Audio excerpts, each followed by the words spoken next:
Indian രാഷ്ട്രീയ ചരിത്രത്തിൽ മാറ്റിവെക്കാൻ പറ്റാത്തൊരു അധ്യായം നിൽക്കുന്നു. മുന്നൊരുക്കം ചെയ്യുന്നതിൽ നമുക്ക് മറ്റുള്ള ആൾക്കാരെ കാട്ടി ഒരു പോരായ്മ പറ്റിയിട്ടുണ്ട്.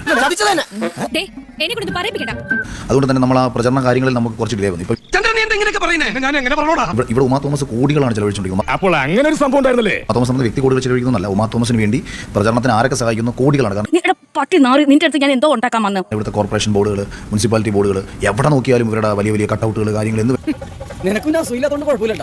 ഞാൻ എന്നെ അത്ഭുതത്തോടെ ചിന്തിക്കുന്നത് ഒരു MLA കഴിഞ്ഞ 4 വർഷം കൊണ്ട് പ്രവർത്തിച്ച് ഇത്രയും ജനങ്ങൾക്കിടയിൽ ഇറങ്ങി ചെന്നതിന് ശേഷം എന്തിനാണ് ഇവർക്ക് ഇത്രയേറെ കോടിക്കണക്കിന് രൂപ മുടക്കിയുള്ള തെരഞ്ഞെടുപ്പ് പ്രചരണം എന്നുള്ളതാണ്. എന്നാൽ അതിന്റെ 1/3 പോലും നമ്മളാരും ചെലവഴിച്ചിട്ടില്ല. തൃക്കാക്കര മണ്ഡലത്തിലെ സ്ഥാനാർത്ഥികളിൽ നിലവിലെ ചെലവ് ഏറ്റവും കുറച്ച് ചെയ്തേക്കുന്ന ഒരു സ്ഥാനാർത്ഥി ഞാനാണ്. ആവേശം കൊണ്ട് ഓരോന്ന് വിളിച്ചു പറഞ്ഞ് തടിയാടാക്കണ്ട. തീർച്ചയായിട്ടും ഒരുപക്ഷെ മുന്നൊരുക്കം ചെയ്യാൻ കഴിഞ്ഞിരുന്നെങ്കിൽ ഞങ്ങൾക്ക് ഭൂരിപക്ഷം കുറച്ചുകൂടെ വർദ്ധിപ്പിക്കാമായിരുന്നു എന്നൊരു പ്രതീക്ഷയുണ്ട്. ഒരുപാട് എത്ര മനോഹരമായ നടക്കാത്ത സ്വപ്നം. സ്ഥലത്തേക്ക് എത്താനും ഈവൻ നമ്മുടെ വോട്ടർ പട്ടികയൊക്കെ കുറച്ചുകൂടി വിശദമായി പഠിക്കാനൊരു സമയം കിട്ടിയിരുന്നു. പക്ഷേ അത്തരം കാര്യങ്ങളിൽ 2020 കുറച്ച് പ്രശ്നം സംഭവിച്ചിട്ടുണ്ടായിരുന്നു. എങ്ങനെ പൊട്ടുന്നു, എന്ത് സംഭവിക്കുന്നു എനിക്കൊരു നിശ്ചയമില്ല. നിന്റെ കരിനാക്കം